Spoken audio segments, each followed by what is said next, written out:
The galaxy had known peace for centuries, a hard-won stability forged through the tireless efforts of the Galactic Council. Among the many worlds that flourished in this golden age was Valoran, a lush planet inhabited by a gentle, cerebral people. The Valorans had been among the first to embrace the Council's vision of unity and cooperation, and in return, they had become one of humanity's most steadfast allies. So it was with great jubilation that the Valorans welcomed a delegation from Earth, led by the esteemed diplomat Ilara Vestri. As the sleek human ship touched down on the landing pad of the Valoran capital, a cheering crowd of thousands gathered to greet their visitors. Valoran children waved little Earth flags, while the elders prepared to welcome the humans with an ancient song of friendship. But as the delegation disembarked, a shadow fell across the joyous scene.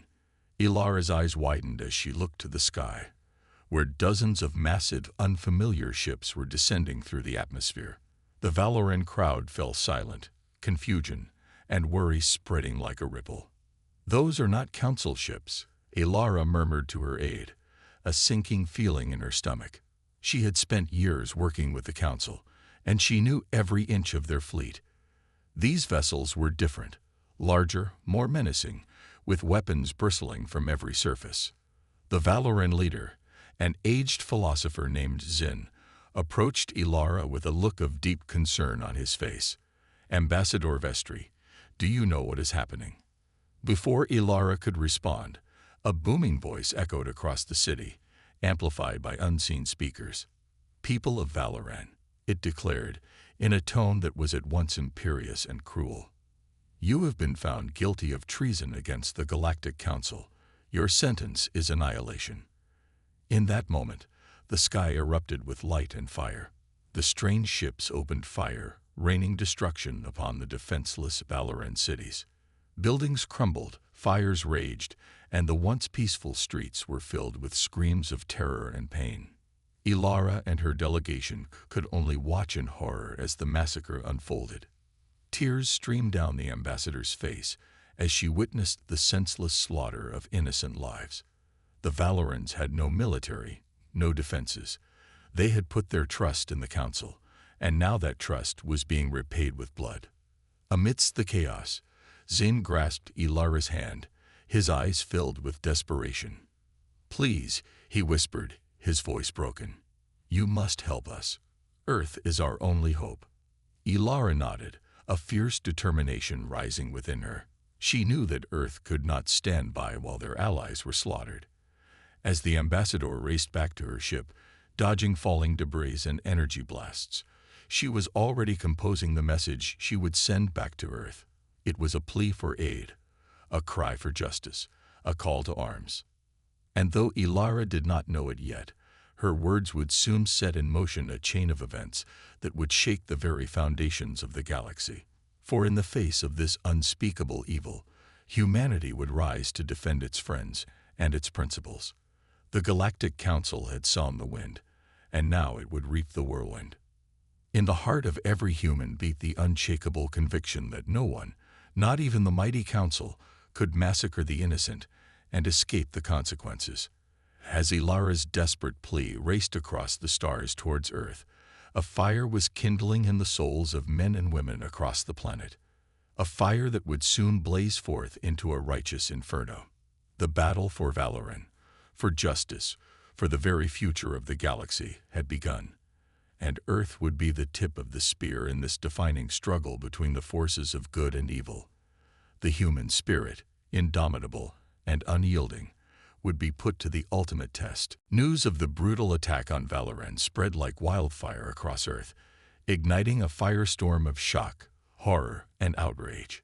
The images of the once beautiful Valoran cities reduced to rubble, the heartbreaking stories of the innocent lives lost. It was a tragedy on a scale that humanity had not witnessed in generations. In the halls of power, an emergency session of the United Nations was convened. World leaders, their faces grim and their voices heavy with emotion, grappled with the enormity of the situation. The Galactic Council, an entity that had always been seen as a force for peace and stability, had suddenly revealed itself as a cruel, tyrannical power, willing to slaughter entire civilizations on a whim. The debate that followed was fierce and impassioned. Some leaders, haunted by the memories of Earth's own bloody history of war and conflict, argued for caution and restraint. They feared that any military intervention against the Council could lead to a galactic war, one that Earth might not survive.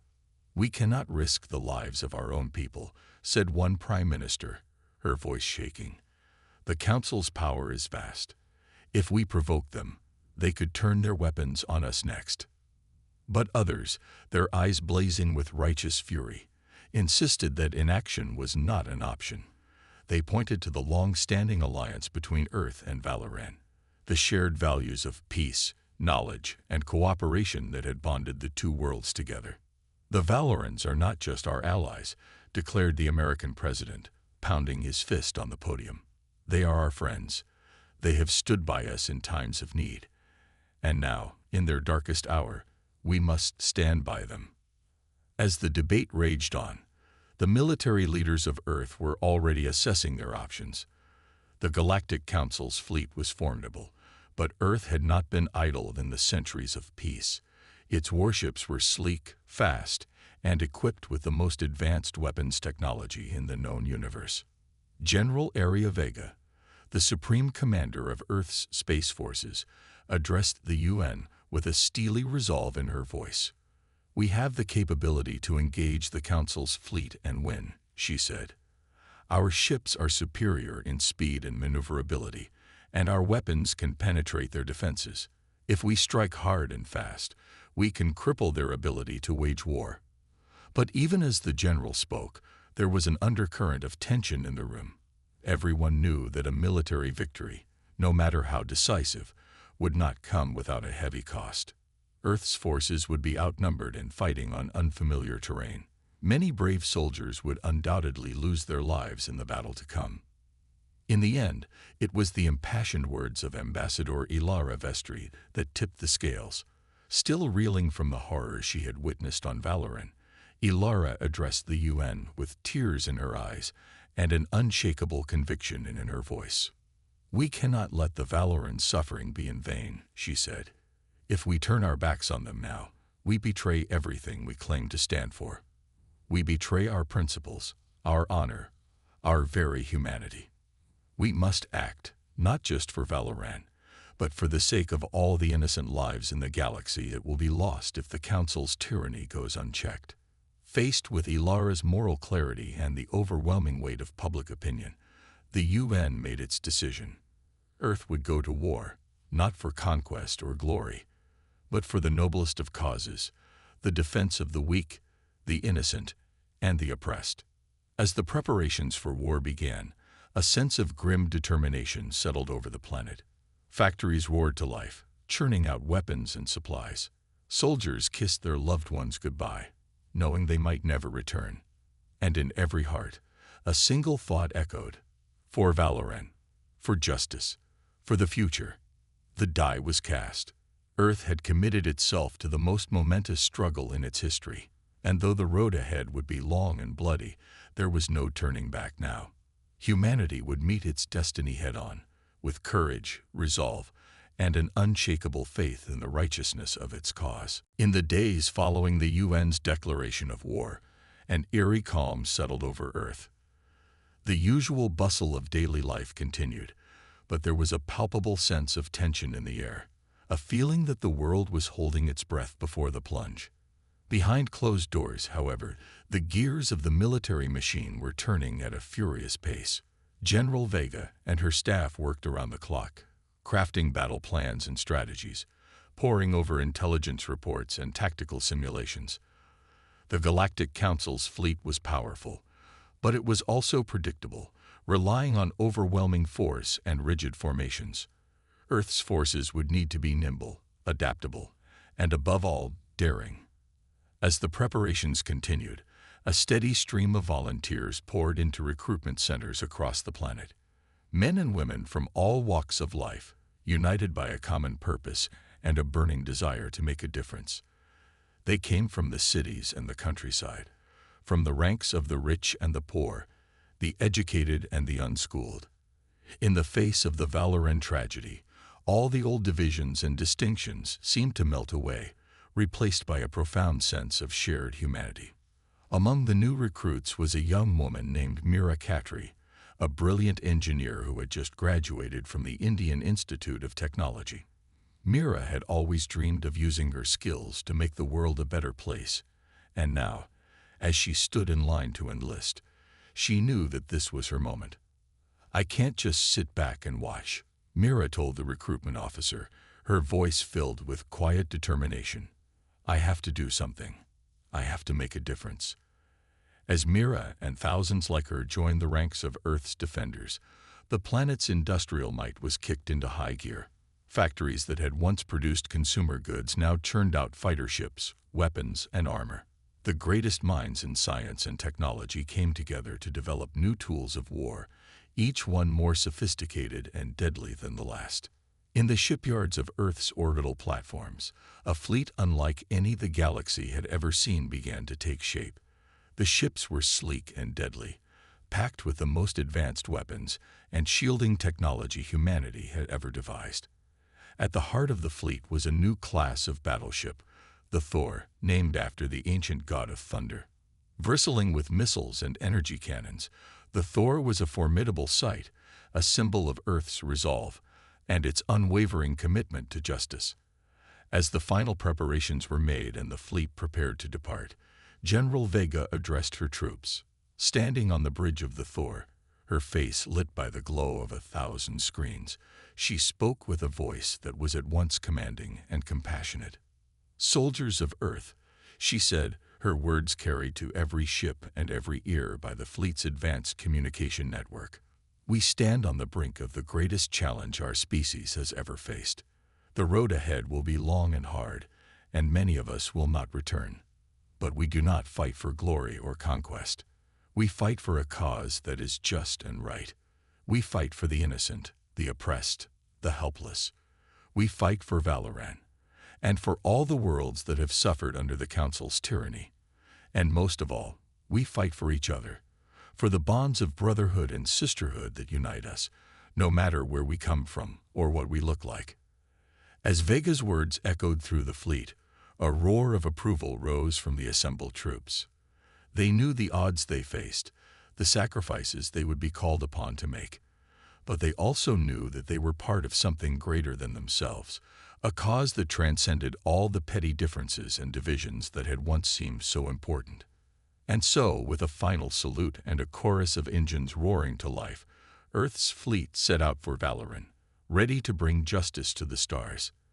The journey would be long, and the battles ahead would be fierce, but Earth and its allies would face them together, united by a common purpose and an unshakable resolve.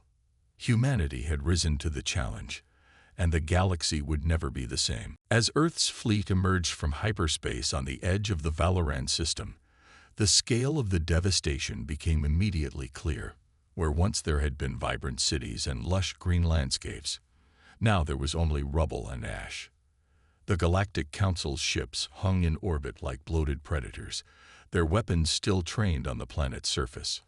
On the bridge of the Thor, General Vega stared at the view screen with a mixture of horror and rage. She had seen the recordings of the attack, but nothing could have prepared her for the reality of it. The sheer scope of the destruction, the callous disregard for life. It was almost too much to comprehend. But there was no time for grief or hesitation. The Council's ships had detected their arrival and were already moving to intercept. Vega barked out orders, her voice steady and commanding. "All ships, assume attack formation. Fighters, prepare to launch. We're going in hot." As the fleet surged forward, the Council's ships opened fire, filling the void with a storm of laser beams and missile trails. Earth's ships responded in kind, their advanced weapons cutting through the Council's defenses like a scythe through wheat. In the thick of the fighting, Mira Khatri sat at the controls of her fighter, her hands dancing over the console with lightning speed. She had always excelled in the simulator, but nothing could have prepared her for the sheer chaos of a real battle. Ships exploded all around her. The comm channels were filled with screams and shouts, and the void itself seemed to shake with the force of the weapons. But Mira was not afraid. She had a job to do, and she was determined to see it through. With a flick of her wrist, she sent her fighter into a dizzying spiral, evading a barrage of missiles and coming up behind a Council frigate. Her weapons locked on, and she squeezed the trigger, watching with grim satisfaction as the enemy ship disintegrated under her fire. Across the battlefield, Earth's ships fought with a ferocity and skill that caught the Council off guard. The Thor, in particular, was a force to be reckoned with, its massive cannons tearing through the Council's ships like they were made of paper. Under Vega's leadership, the human fleet moved with a fluidity and precision that the rigid Council tactics couldn't match. But the Council's ships kept coming, wave after wave of them, each one more desperate and vicious than the last. For every ship Earth destroyed, it seemed like two more took its place, and with each passing moment, the toll on Earth's fleet grew higher. On the bridge of the Thor, Vega gritted her teeth as another explosion rocked the ship. Damage reports flooded in from all decks, and the casualty lists were growing longer by the minute. But she refused to give in to despair. They had come too far, sacrificed too much, to fail now. "Keep fighting," she urged her crew, her voice ringing out over the chaos. "Remember what we're fighting for. Remember Valoran. Remember all the innocent lives that are depending on us." Inspired by Vega's words, the human fleet fought on with renewed determination, and slowly, incredibly, the tide began to turn. The Council's ships, for all their power and numbers, began to falter under the relentless human assault. One by one, they fell, until the void was littered with their broken hulks. But the victory had come at a terrible cost. Earth's fleet had suffered grievous losses, and many of its ships were badly damaged. As the last of the Council's ships retreated, Vega slumped back in her chair, her face lined with exhaustion and grief. There was no time to rest, though. Valoran still needed their help, and there were undoubtedly more battles to come. But for now, in this moment, humanity had proven itself a force to be reckoned with. Against all odds, they had stood firm in the face of tyranny and emerged victorious. The battle for Valoran was far from over, but Earth and its allies would face the challenges ahead with the same courage, determination, and unflinching resolve that had brought them this far. The Galactic Council had unleashed a monster, and now it would reap the whirlwind of humanity's righteous fury. In the aftermath of the initial battle, the Earth fleet took stock of its situation. They had won a significant victory, but at a terrible cost.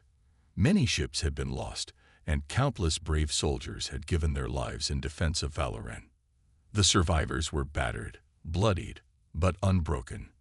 They knew that the fight was far from over. General Vega wasted no time in organizing rescue and relief efforts for the devastated planet. Teams of medics and engineers were dispatched to the surface, working tirelessly to save lives and rebuild what had been destroyed. Among them was Mira Katri, who used her technical skills to help restore power and communication systems. As the humans worked, they were struck by the resilience and gratitude of the Valoran people.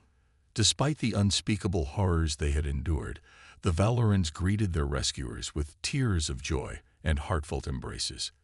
They shared what little they had and insisted on helping in any way they could. The bond between the two peoples, forged in the crucible of shared suffering, grew stronger with each passing day.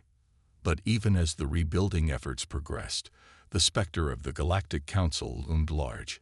Intel reports indicated that the Council was massing its remaining forces for a counterattack, determined to crush the human upstarts and reassert its dominance. Vega knew that the coming battle would be the defining moment of the war, and perhaps of human history itself. As the Earth fleet prepared for the final confrontation, a sense of grim determination settled over the crews. They knew that many of them would not survive the coming fight, but they were ready to make the ultimate sacrifice for the cause of freedom and justice. When the Council fleet finally arrived, it was a sight that struck fear into even the bravest of hearts. Thousands of ships, each one bristling with weapons and shielding, filled the sky like a swarm of angry locusts. At their center was a monstrous dreadnought, a ship so large and powerful that it seemed to warp the very fabric of space around it. But the humans did not falter. With a roar of defiance, they charged headlong into the fray, their ships darting and weaving through the enemy fire with daring skill. The Thor led the charge, its mighty cannons blazing a path of destruction through the Council ranks. The battle that followed was one of the most intense and brutal in the history of galactic warfare. Ships on both sides exploded in dazzling fireballs, while debris and wreckage filled the void. The comm channels were filled with a cacophony of shouts, screams, and desperate pleas. Amidst the chaos, acts of incredible heroism and sacrifice play out. A human frigate, its engines destroyed and its weapons spent, rammed itself into a Council battleship, taking the enemy vessel with it in a blaze of glory. A squadron of fighters, hopelessly outnumbered, fought to the last to defend a crippled hospital ship. And on the surface of Valoran, human soldiers and Valoran civilians alike fought side by side, repelling wave after wave of Council ground troops. In the end, it was the indomitable human spirit that carried the day. Against all odds, the Earth fleet broke through the Council lines, striking deep into the heart of their formation. The Thor, battered but unbowed, engaged the Council dreadnought in a titanic duel, while the rest of the fleet fought to keep the enemy at bay. In a final, desperate gambit, General Vega ordered all remaining ships to concentrate their fire on the dreadnought's weak points. For a moment, it seemed as if time itself stood still. Then, with a blinding flash of light, the dreadnought exploded, its destruction sending shockwaves through the Council fleet. The battle was won, but the cost had been immense. Over half of the Earth fleet lay in ruins, and the casualty lists were staggering. But as the smoke cleared and the survivors began to take stock, a profound sense of pride and accomplishment began to take hold. Against the mightiest force in the galaxy, humanity had stood firm. They had fought not for glory or conquest, but for the noblest of causes, the defense of the innocent, the protection of the weak. They had shown the galaxy the true meaning of valor and sacrifice, and in the hearts of every human and Valoran, a new hope began to take root, the hope for a future free from tyranny and oppression, a future where all beings could live in peace and freedom. It was a hope born in the fires of war, tempered by the blood of heroes, and it was a hope that would never die. In the wake of the climactic battle, an eerie calm settled over the Valoran system. The wreckage of countless ships, both human and Council, drifted through the void, a silent testament to the scale of the destruction. On the surface of Valoran, the survivors emerged from their shelters, blinking in the sunlight like newborns. For the first time, in what felt like an eternity, there was no sound of weapons fire, no scream of dying ships. The war was over, and against all odds, humanity and its allies had emerged victorious. But even as the celebrations began, General Vega knew that their work was far from over. The Galactic Council, though shattered and broken, still clung to power in many parts of the galaxy. If left unchecked, they would undoubtedly try to rebuild, to regain their lost strength, and seek revenge. That could not be allowed to happen. The sacrifices of so many brave men and women could not be in vain. The Council had to answer for its crimes, and Earth was determined to see justice done. In the days that followed, Earth's diplomats, led by Ambassador Ilara Vestri, worked tirelessly to rally support from other galactic powers. Many were initially hesitant, fearful of provoking the Council's wrath. But as evidence of the Council's atrocities spread, as more and more worlds spoke out in support of Earth and Valoran, the tide began to turn. Faced with a growing coalition of planets united against them, the remnants of the Council began to crumble. One by one, their strongholds fell, their leaders were captured or folded into exile. And finally, after months of intense negotiations and political maneuvering, the Council was officially dissolved, its powers and privileges revoked by a unanimous vote of the newly formed Galactic Alliance.